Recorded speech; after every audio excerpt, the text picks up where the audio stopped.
사랑이 충만하신 하나님, 오늘 예배로 모이게 하심을 감사드립니다. 추워지는 계절에 안전과 건강으로 지켜주시고 우리의 발걸음과 언행을 돌보시사 의로와 사랑의 사람이 되게 하시옵소서. 죄된 것은 생각도 하지 않게 하시고 알고도 모르고도 지은 죄를 용서하여 주시고 피할 길과 물리칠 수 있는 지혜와 용기를 주시옵소서. 우리나라와 국민을 사랑하사 좌절과 낙담에서도 희망을 발견해 나가는 백성들 되게 하시고 믿는 저희들이 기도와 말씀 속에서 나아갈 길을 인도받게 하시옵소서. 책임 있는 자리에 있는 지도자들에게 맑고 밝은 판단력을 주시옵소서.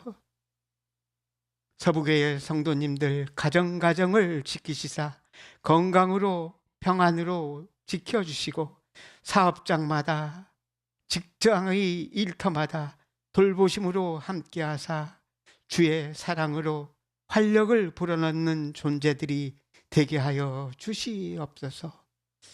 서부교회를 사랑하시는 주님, 유년주일학교와 중고등부 함께하사 그들이 씩씩하고 아름답게 성장하여 우리나라와 교회를 이끌어 나가는 인재들 되게 하여 주시옵소서.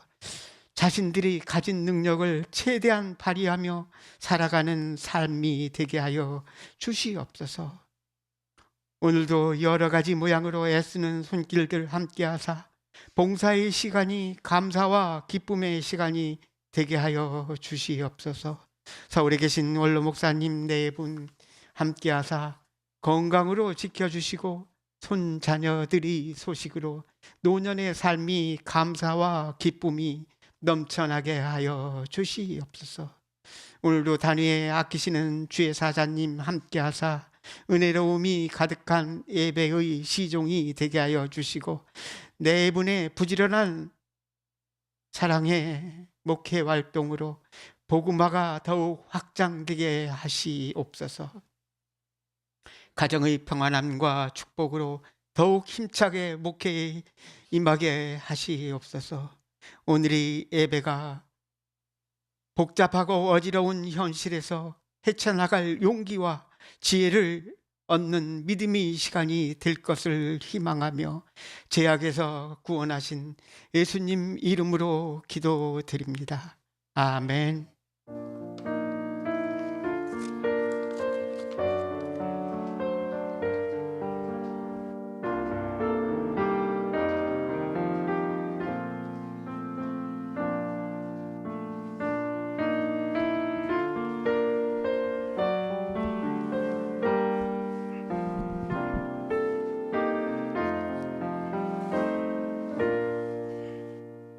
오늘 우리 함께 읽을 기록된 하나님 말씀, 신약의 말씀 히브리서 제10장 1에서 10절까지의 말씀입니다. 신약 362쪽경에 있는 히브리서 제10장 1에서 10절까지의 말씀, 대강절 제4번째 주일 오늘 함께 읽고 묵상합니다. 율법은 장차 올 좋은 일의 그림자일 뿐이요 참 형상이 아니므로 해마다 늘 드리는 같은 제사로는 나아오는 자들을 언제나 온전하게 할 수 없느니라. 그렇지 아니하면 섬기는 자들이 단번에 정결하게 되어 다시 죄를 깨닫는 일이 없으리니 어찌 제사 드리는 일을 그치지 아니하였으리요. 그러나 이 제사들에는 해마다 죄를 기억하게 하는 것이 있나니 이는 황소와 염소의 피가 능히 죄를 없이 하지 못함이라. 그러므로 주께서 세상에 임하실 때에 이르시되 하나님이 제사와 예물을 원하지 아니하시고 오직 나를 위하여 한 몸을 예비하셨도다. 번제와 속죄제는 기뻐하지 아니하시나니 이에 내가 말하기를 하나님이여 보시옵소서. 두루마리 책에 나를 가리켜 기록된 것과 같이 하나님의 뜻을 행하러 왔나이다 하셨니라. 위에 말씀하시기를 주께서는 제사와 예물과 번제와 속죄제는 원하지도 아니하고 기뻐하지도 아니하신다 하셨고 이는 다 율법을 따라 드리는 것이라. 그 후에 말씀하시기를 보시옵소서 내가 하나님의 뜻을 행하러 왔나이다 하셨으니 그 첫째 것을 폐하심은 둘째 것을 세우려 하심이라. 이 뜻을 따라 예수 그리스도의 몸을 단번에 들이심으로 말미암아 우리가 거룩함을 얻었느니라. 아멘.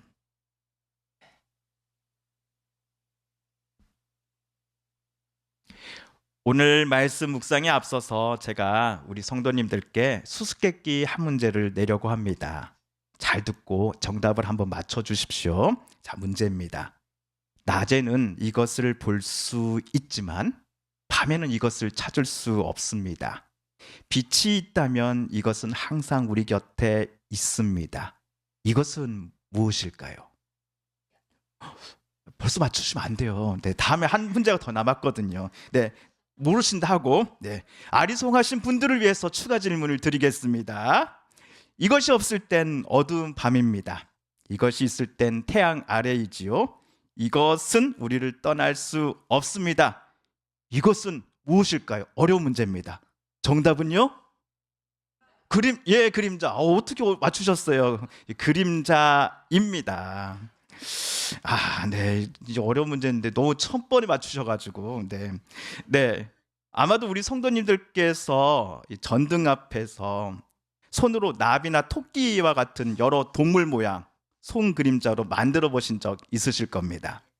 지금은 성인이 다 되어버린 자녀들에게 또는 손주들에게 보여주셨는데 이 조그만 것에도 아이들이 너무나 낄낄깔깔 좋아하고 신기해하는 모습을 보시면서 부모된 입장으로서 참으로 행복해 하셨던 적 분명 있으셨을 겁니다. 지금으로부터 약 4,000년 전만 하더라도 그림자를 과학이 아니라 종교의 눈으로 바라보던 때가 있었습니다. 예를 들면 고대 이집트 사람들은 그림자를 사람의 영혼이나 생명력으로 간주했습니다. 영혼의 단짝이라고 하는 말 우리가 쓰지요. 마치 그림자가 영혼의 단짝처럼 그 사람과 늘 함께 다니는 것처럼 여겨져 왔기에 혹시 누군가에게서 그림자가 잠시라도 보이지 않았을 때 그 당시 주변 사람들은 어떻게 생각했을까요? 아마도 그림자가 보이지 않으니 저 사람 조만간 생애를 마감하겠구나 라고 생각을 했을 것입니다. 지난주 수요일 서부중학교 1학년, 2학년을 대상으로 하는 2학기 기말고사가 모두 끝이 났습니다. 1학년의 경우 총 5과목을 봤습니다. 그중 한 과목이 과학이었습니다. 저희 둘째가 명윤이가 자유로운 영혼인 거 아시죠? 명윤이가 그래도 과학 과목 시험 공부를 하면서 아빠에게 SOS를 쳤습니다. 저는 아이에게 중학교 과학이 얼마나 어렵다고 그러냐, 빨리 아빠한테 책 줘봐 라고 자신만만하고도 약간은 거만하게 말을 했습니다. 건네받은 중학교 1학년 과학책을 앞에서부터 쭉 차례대로 살펴보았는데 보면 볼수록 숨이 턱턱 막혀오는 겁니다. 2, 3일 공부에서는 결코 끝낼 수 있는 양이 아니었습니다. 책의 설명을 읽으면서도 몇 번 읽으면서도 도대체 무슨 말이지? 라는 말밖에 나오지 않는 곳도 있었습니다. 한 번 읽으면 그 다음에 2개를 까먹는 겁니다. 지금이라도 아빠가 바쁘다고 아들에게 말하고는 포기할까라는 생각이 간절했습니다. 하지만 앞에서 너무나 거만하게 과학이 뭐가 어렵다고 그러냐 하면서 말했던 그 아빠의 체면이 완전히 무너질 것 같아서 포기한다라고도 말하지 못했습니다. 그런데 다행히 아는 부분이 하나 나왔습니다. 바로 그림자에 관한 것이었습니다. 과학책을 보니 그림자가 어떻게 생기는지를 쉽고도 자세히 설명해 주고 있었습니다. 빛은 직진하는 성질이 있어서 물체가 빛을 가릴 때에 그 뒤편에 어두운 부분이 생겨납니다. 이를 그림자라고 부르지요. 그림자가 생기려면 빛과 물체가 필요할 것입니다. 이처럼 제가 여태까지 그림자와 관련해 수수께끼도 내드리고 중학교 1학년 과학책의 설명도 가져와서 우리 성도님들께 짧게 요약하여 전해드렸습니다. 그런데 왜 목사가 주일날, 그것도 하필이면 설교 말씀 묵상 시간에 성경 이야기는 하지 않고 과학책에 나오는 그림자 이론, 또 수수께끼 모양, 그림자 모양을 설명하고 있었을까요? 그 이유는 오늘 우리가 읽은 히브리서 본문을 좀 더 깊이 묵상하기 위해서입니다. 자, 그림자가 무엇인가에 대한 지식이 꼭 필요했기 때문입니다. 실제로 10장 1절을 보시면 뭐가 나오죠? 그림자라는 단어가 나옵니다.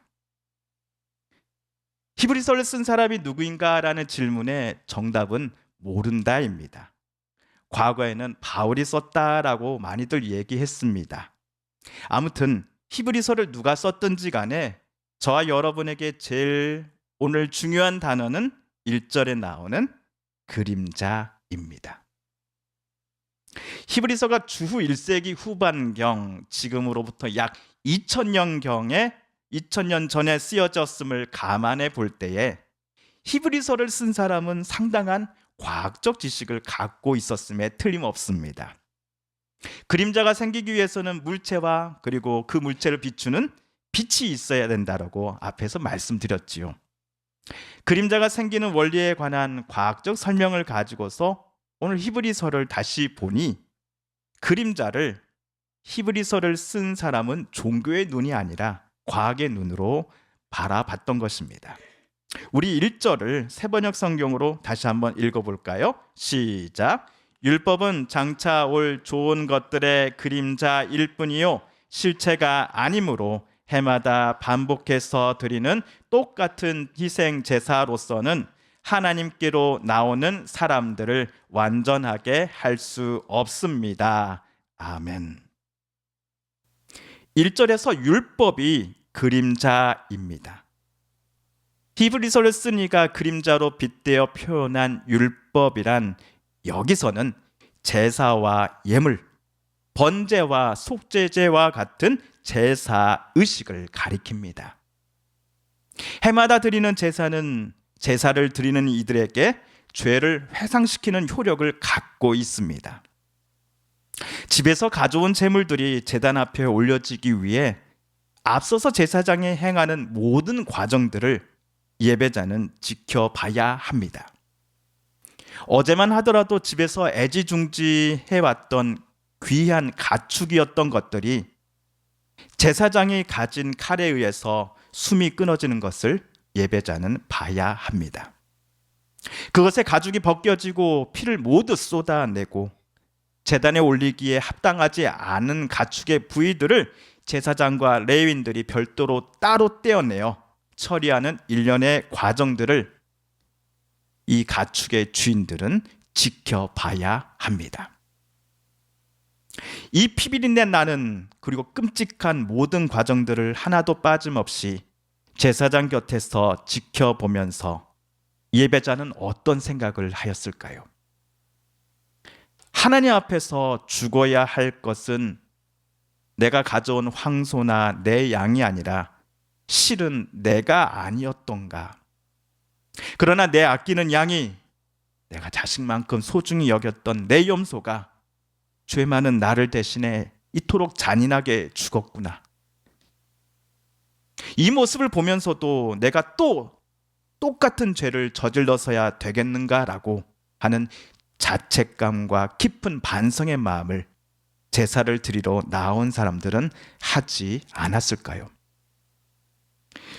만약 율법에 따라 예물을 가지고 제사를 드리는 종교 의식이 완벽한 것이라고 했다면 한번 제사를 드린 사람은 해마다 하나님께 나아와 제사를 더 이상 드리지 않아도 될 것입니다. 또한 번제, 속죄 제사가 좋은 일의 실체가 맞다고 한다면 그 제사 한 번으로 모든 죄가 용서함을 받아 사람이 깨끗함을 얻게 되었을 터이니 앞으로는 어떠한 죄의식을 갖지 않는 게 정상일 것입니다. 그런데도 하나님께서 모세를 통해 이스라엘 백성들에게 율법을 주신 이래로 약 2000년간 이스라엘 사람들은 해마다 황소와 염소를 잡아 죽여 제물로 바치는 제사를 멈추지 않았습니다. 그 이유가 무엇입니까? 황소와 염소의 피가 제물을 바친 이의 죄를 결코 완전히 없애줄 수 없기 때문입니다. 뜨거운 태양이 나를 비출 때 길바닥에 생겨지는 그림자는 내가 아닙니다. 나를 놔두고서 햇빛이 만들어낸 내 그림자에게 다가가 그것과 대화를 나누려고 하는 사람은 없을 것입니다. 그림자 윤곽이 내 신체의 윤곽을 그대로 드러낸다라고 할지라도 말입니다. 마찬가지로 율법도 그림자이기에 참 형상이 아닙니다. 그런데도 이스라엘 사람들의 수많은 이들이 제사를 드리는 것 자체를 장차 올 좋은 일의 그림자가 아니라 실체 그 자체라고, 형상이라고 간주하였습니다.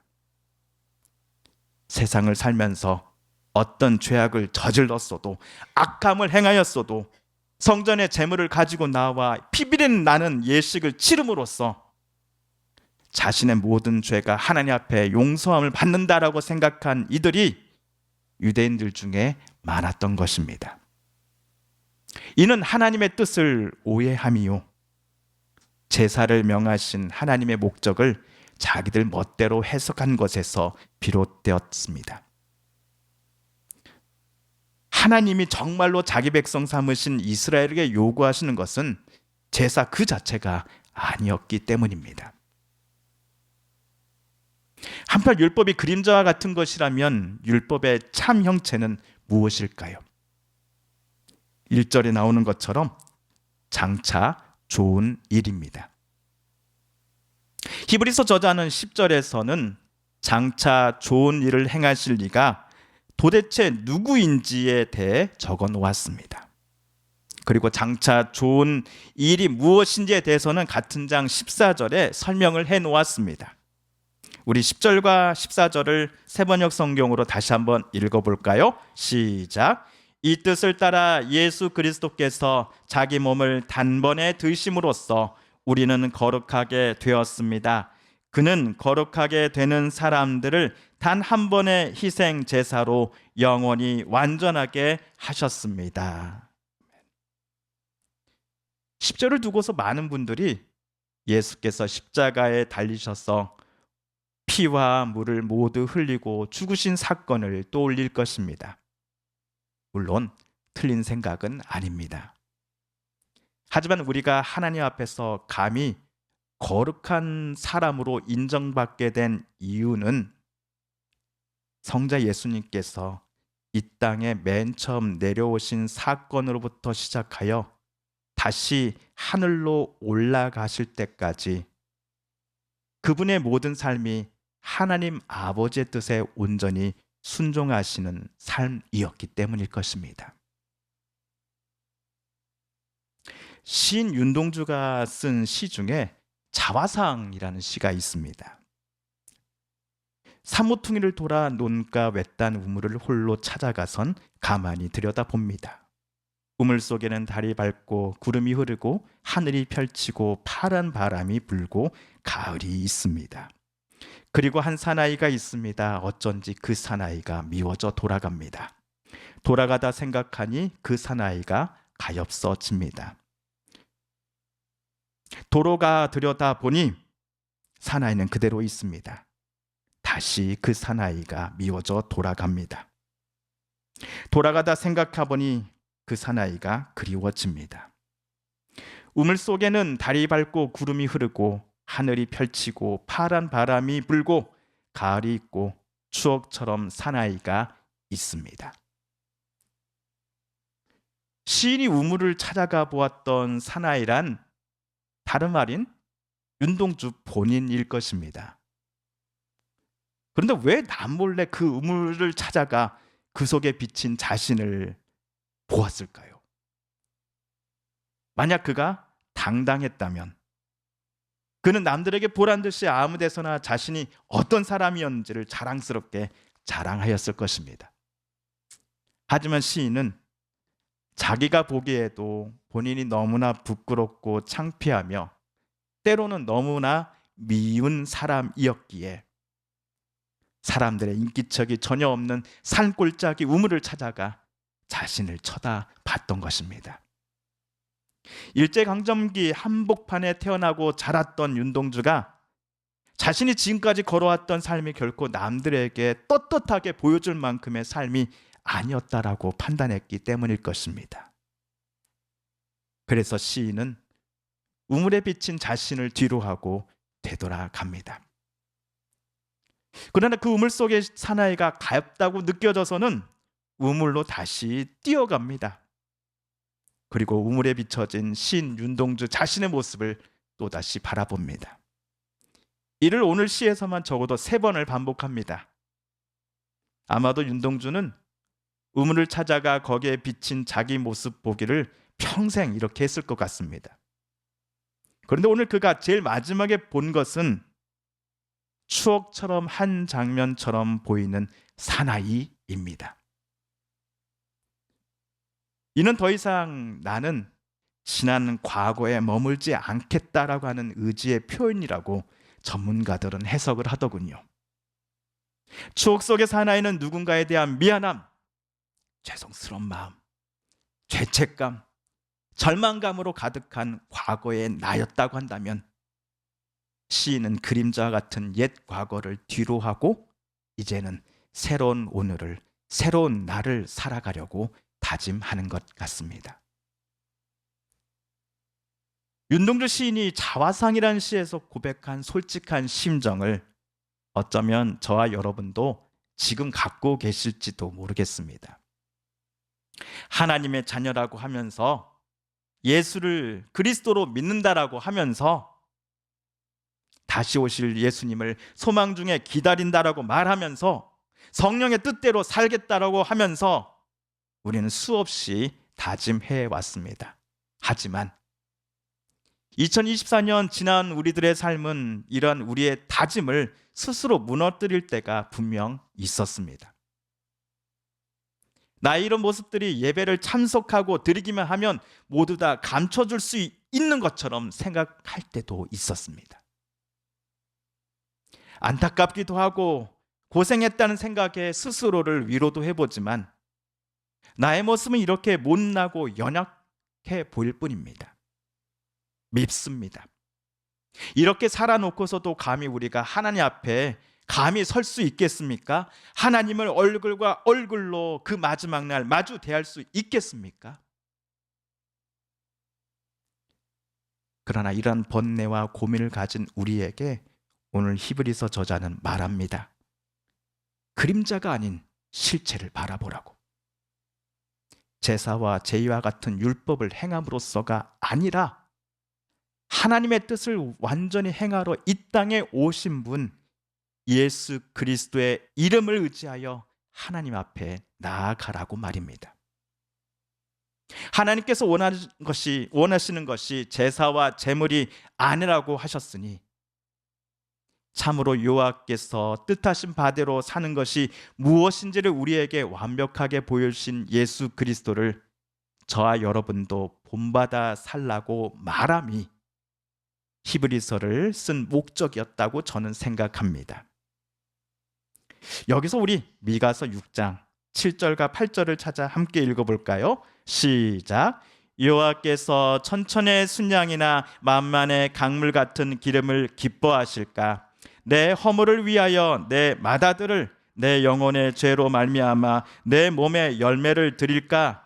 사람아, 주께서 선한 것이 무엇임을 내게 보이셨나니 여호와께서 내게 구하시는 것은 오직 정의를 행하며 인자를 사랑하며 겸손하게 내 하나님과 함께 행하는 것이 아니냐.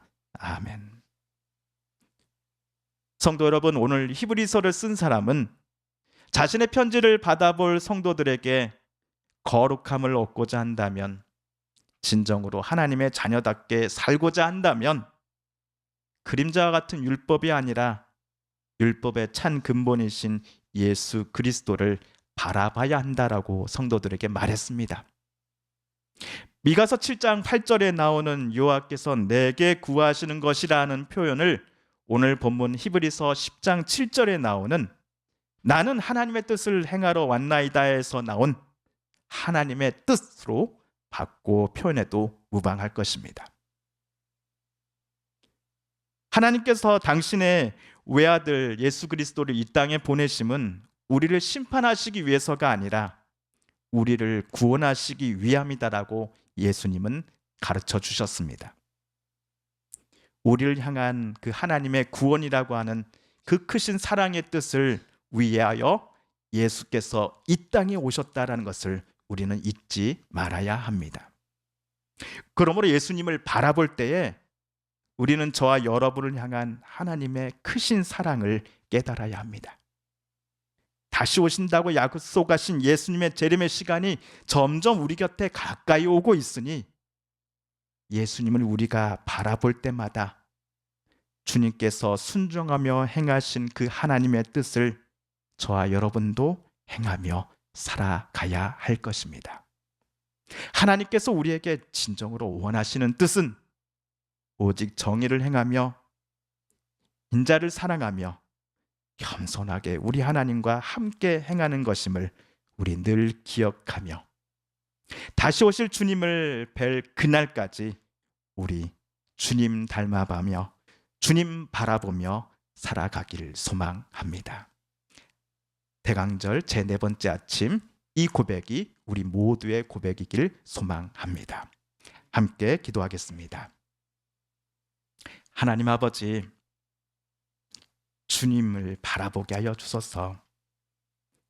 그 크신 사랑과 은혜를, 하나님이 얼마나 우리를 사랑하심을 보여주신 예수님의 삶, 말씀, 가르침을 묵상하고 읽어나가며 주님을 바라볼 때마다 오늘 또 우리 하나님 편에 서게 하여 주소서.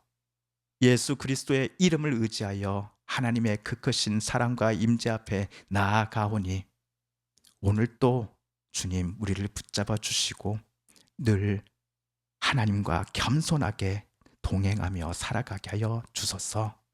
우리가 받은 그 크신 사랑과 은혜를 마음이 차갑고 어둡고 힘들어하는 이들에게도 함께 나누는 이 대강절의 기간 되게 하여 주시옵소서. 예수 그리스도의 이름으로 기도합니다. 아멘.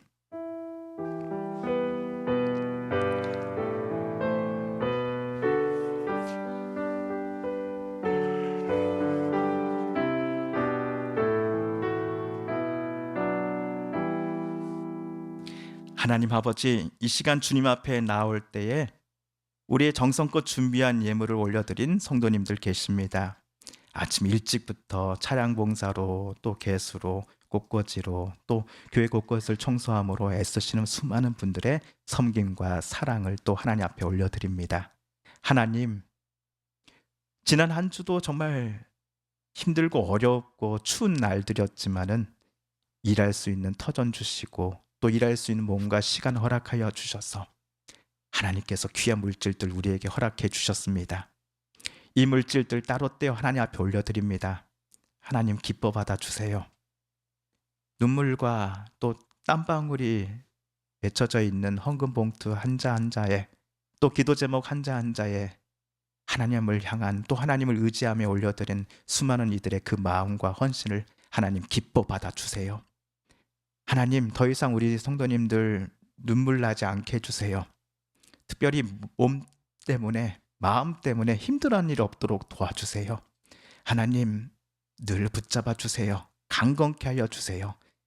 본인의 기도 제목보다도 사랑하는 자녀들 또 성도들을 위해서 먼저 기도하는 수많은 우리 어머니 아버지들의 그 간절한 마음들 알아주시되 특별히 더 추워져가는 이때에 건강으로 주님 함께 해 주세요.